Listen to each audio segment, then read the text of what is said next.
What are you doing? What? What are you doing? Fried shit, but you can't know what flavor it is. At least I already messed up a little bit anyway, so I got really hot. What up?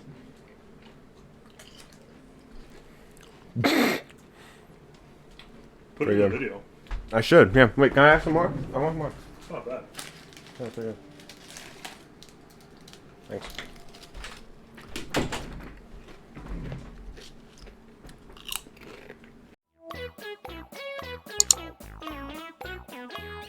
For the past couple weeks, I've been a bit busy working on other videos, like my FNaF movie fancast video and my Dako song ranking video, both of which you guys should check out.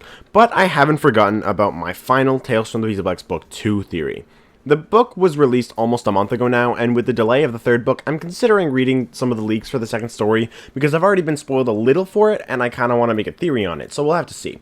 I might just make the theory without the help of pressure and without reading the leaks, but I don't know yet. For now, I think we gotta talk about B7 though. B7 is one of the more controversial Tales from the Pizzaplex theories, because some people say that it's like an allegory for transphobia, and I can kind of see what makes people think that, but at the same time, I don't agree. While we did kind of joke about it back when I was on the Tales from the Pizzaplex episode of the Darkrooms podcast, before Tales actually released, Billy ends up actually identifying as an animatronic in the book, and people judge him for that, which some people think is an allegory for transphobia.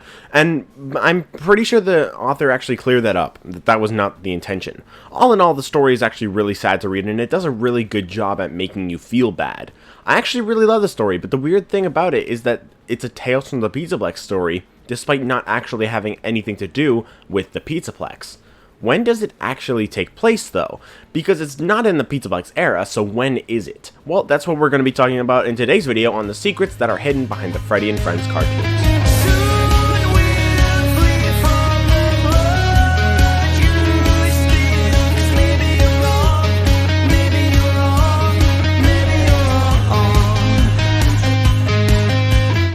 At the beginning of B7, Billy is waiting for Freddy and Friends to come on, which by itself is a red flag. But later in the story, Billy and his mom go to Freddy Fazbear's Pizzeria. This basically tells us that despite this being a Tales from the Pizzaplex story, B7 has nothing to do with the Pizzaplex. In fact, it's not even actually in the Pizzaplex era. Freddy Fazbear's Pizzeria is still open, and that means that this has to take place sometime between 1983 and 1993. But how do we dictate when it specifically takes place? Well, we have to figure out what era the Freddy and Friends cartoons existed in. Our first clue comes from FNaF 4.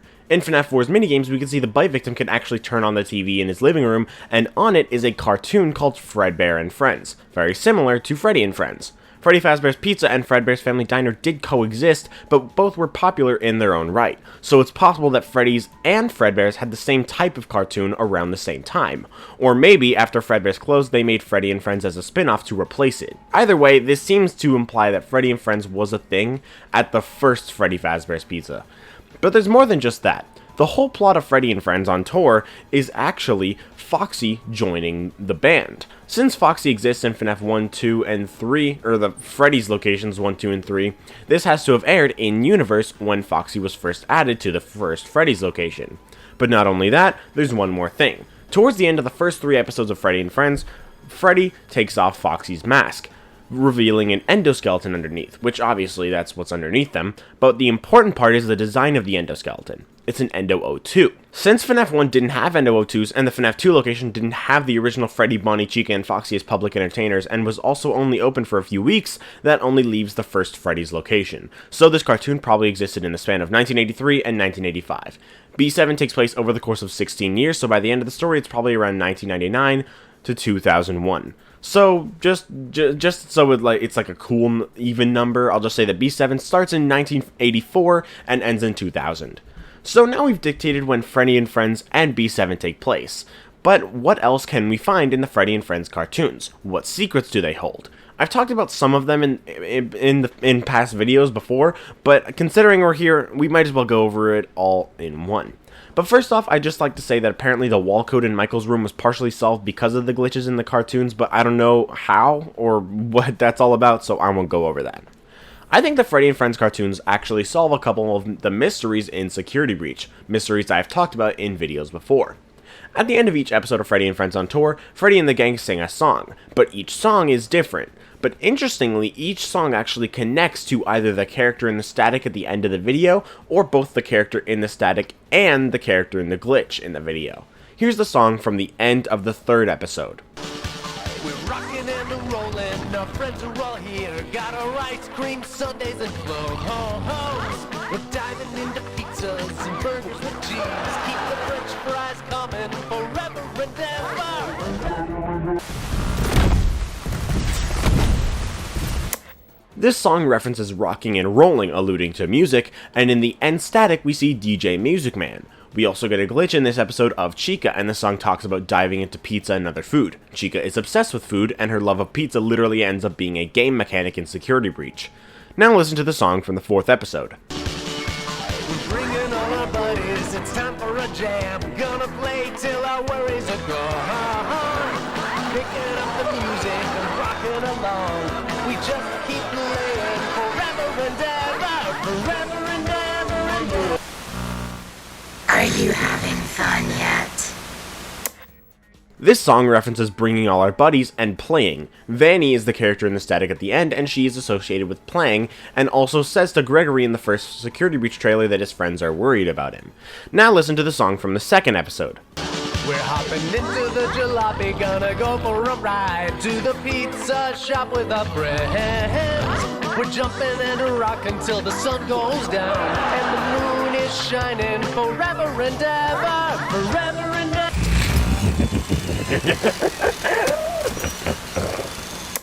This song references jumping and rocking, something Monty, the character in the glitch of this episode, does often, and it also talks about the sun setting and the moon shining. And then we get the static screen with Sun, who spins out of control and turns into Moon. You see what I mean? All of the songs at the end of each episode is a reference to the characters teased within the same episode. So now what I want you to do is listen to the song at the end of the 1st episode. Hey everybody, put the radio on. Time to throw our troubles away. Hey, hey, we're turning up the music, we're having a ball. This band keeps rocking forever and ever, forever and ever.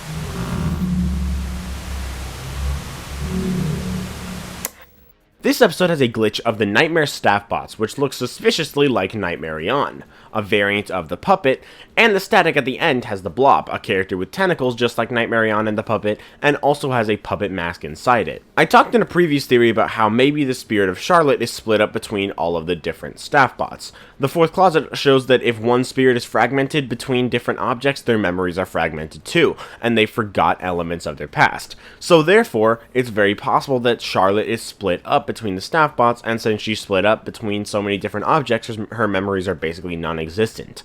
So the fact that turning up the music is one of the lines in the song really makes it seem like it's trying to tell us that Charlotte is in the staff bots. Or it could be telling us that she's in the blob. Or both. Either way, it seems to be telling us that Charlotte's spirit is still around. But if Charlotte is still around, then Happiest Day can't have happened yet, because Charlotte is set free in Happiest Day, along with the rest of the missing children. And since the blob is very clearly the upgraded Molten Freddy, and Molten Freddy contain the spirits of the missing children, that would most likely mean that the missing children are still in the blob. A lot of people disagree with this, but I haven't actually heard a valid argument as to why. I'm not saying you have to believe the blob has the missing children, I just don't really understand why some people don't. Because like all the actual arguments that supposedly go against it, I've already explained away in the video on screen right now. But the blob being the missing children is also supported by something else in Freddy and Friends on Tour, episode 1. Remember how I said that the blob is the character in the static at the end of episode 1? Well, right before that, in the song, Freddy says that this band keeps rocking forever and ever. This seems to imply that the kids possessing the original animatronics are still rocking even today, meaning not set free, and therefore in the blob. And the fact that these songs connect to the characters in the static, and the one in this episode is the blob, that further supports this idea. In another video, I came to a final conclusion about whether Gregory is truly a robot or not. My final conclusion was that Michael built Gregory to destroy the Glam Rocks. But if Michael is still alive by the time the idea of the Glamrox was conceived, that means that he survived the FNAF 6 fire, which is also supported by the fact that Remnant doesn't actually burn in fire. This is implied by the fact that FNAF 6 originally states that Remnant might lose its effects if heated too much, meaning it's not certain, and since Remnant is literally meant to be a molten substance, that doesn't make much sense that heat will destroy it. And in Security Breach, Afton has flesh growing over him, implying that he has Remnant, since Remnant regenerates you, and since the fire does nothing to him, that means Remnant doesn't burn in fire. So if that's the case, then that means not only are the missing children still in the blob, but there's also no way for Michael to have died since the Remnant is still keeping him alive. In Michael's room that we can find in Security Breach, the TV is playing Freddy and Friends. It seems like maybe Mike was watching these old tapes, maybe to, as I've said in the past, reminisce about the days when the Fazbear Entertainment wasn't a corrupt company with dark secrets under the belt, or at least minimal ones. But along with that, William has also tapped into the cartoons. In Freddy and Friends episode 4, if you combine all the glitches together, you get an image of Glitch Trap. And if Mike is watching these cartoons, is it possible that William tapped into them to taunt Michael? After FNAF 6, Mike is kind of just an old man, and even with the remnants still keeping him alive, he's still a weak old man and can't really do anything anymore. That's why he built Gregory, if Gregory is to be a robot.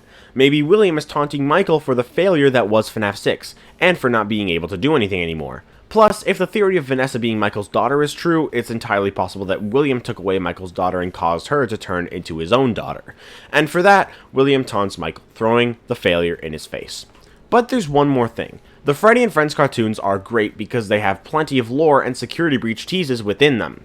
But now that Security Breach is out, Ruin is coming next year, and the Freddy and Friends cartoons came out an entire year ago now, it seems wise to go back to the place where we first found those Freddy and Friends cartoons, securitybreachtv.com. Ever since Freddy and Friends ended, nobody really found any reason to pay attention to the website for a few reasons. Not only was the office within the website destroyed, but it had no more updates after that. But what if that office was actually teasing the Ruin DLC all along? Remember the chase sequence towards the beginning of Security Breach? At the end of the chase sequence, you can make it to an office that looks strangely familiar. It's the same office from securitybreachtv.com. And what's more is that despite the office being completely obliterated on the website, that never happens in-game. Some of us predicted that Monty would be the one to destroy it, but he doesn't. Nothing ever comes of this office. If we let our mouse rest around the website, it says, "Be careful." Hover over the phone, it says, "I thought I heard something." There's a couple other examples too, but nothing ever comes of this. The office is never destroyed, but if we look at the teaser for Ruin, the whole Pizzaplex is wrecked. What if this office on securitybreachtv.com was an early hint as to what would happen in Ruin? We already know Steel will plan on having Security Breach DLC before the game even came out, so it's not illogical to assume that the ideas surrounding the DLC were being thrown around. Since multiple things surrounding Security Breach and Tales from the Pizzaplex hint at something happening in Security Breach that doesn't end up happening, it seems like it was preparing us for the next game or DLC. So, securitybreachtv.com showing a wrecked office matching the Ruin DLC, but not the main Security Breach game, seems important. Maybe it's trying to tell us that securitybreachtv.com will be utilized again in anticipation for the Ruin DLC. But that's everything I wanted to talk about for this video. I hope you guys enjoyed it, and if you did, make sure to leave a like and subscribe if you have the mental capacity to move your finger or mouse a few centimeters over and click a button, but if you don't, that's fine. But I hope you guys enjoy, and I'll see you all later. Bye, guys!